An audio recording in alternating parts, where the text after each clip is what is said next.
కల్వకుంట్ల కవిత సమక్షంలో మాజీ మంత్రి బోడా జనార్దన్ టీఆర్ఎస్ పార్టీలో చేరారు. ఈ సందర్భంగా కవిత మాట్లాడుతూ సింగరేణి దోపిడీ ఆర్టీసీ విలీనంపై కాంగ్రెస్ ప్రభుత్వం కాలయాపన చేస్తుందని విమర్శిస్తూ ప్రజల తరపున ప్రశ్నిస్తాం, పోరాడుతాం, పరిష్కరిస్తామని స్పష్టం చేశారు.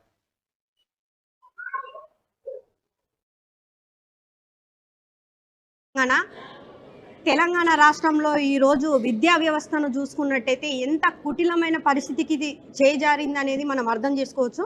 ప్రీ ప్రైమరీ స్కూళ్లను తీసుకొచ్చే క్రమంలో అంగన్వాడీలకు ఎట్లా కూడా ఇబ్బంది కావద్దని మేము డిమాండ్ చేస్తూ ఉన్నాము. అంతా ఏకం చేసి ఈ రోజు మేము మాట్లాడుతున్నాము. వాళ్ళు ఇన్ని అవమానాలు చేసి వాళ్ళు మాట్లాడుతున్నా కూడా రేవంత్ రెడ్డి గారు ఇప్పటి వరకు కూడా స్పందించకపోవడం నిజంగా అవమానకరమే. తెలంగాణ దోపిడీ గురైతున్నది సింగరేణి. కంప్లీట్ గా కార్మికుల యొక్క చెమటను రక్తాన్ని పీల్చుకొని తినేటటువంటి పరిస్థితి ఉన్నది. ఇవాళ మామూలు దోపిడీ కాదు. ఒక సోలార్ పవర్ ప్లాంట్ పెడితే ₹1 జరగాల్సినటువంటి పనిని 10 రూపాయలు వాల్యుయేషన్ చేసి బీభత్సమైనటువంటి దోపిడీకి ఇవాళ కాంగ్రెస్ ప్రభుత్వం తెరలేపుతున్నది.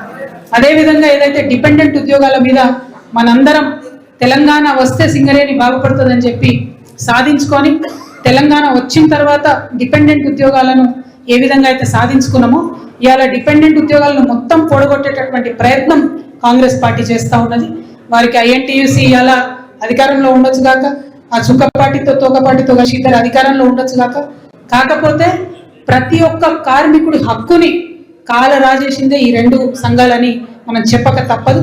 మరి వాళ్ళ సింగరేణి కార్మికుల కోసం కొత్తగా గనులు తెరవాలి, కొత్తగా బాయిలు తెరవాలి, మన తెలంగాణ బిడ్డలకు ఉద్యోగాలు రావాలని చెప్పి మనందరం కూడా ప్రయత్నం చేస్తుంటే, ఇంకొక పక్క బట్టి విక్రమార్క గారి నేపథ్యంలో బీభత్సమైనటువంటి దోపిడీ చేస్తున్నటువంటి కాంగ్రెస్ ని మనం ఖచ్చితంగా కఠినంగా ఎత్తి చూపాల్సినటువంటి అవసరం ఉన్నది.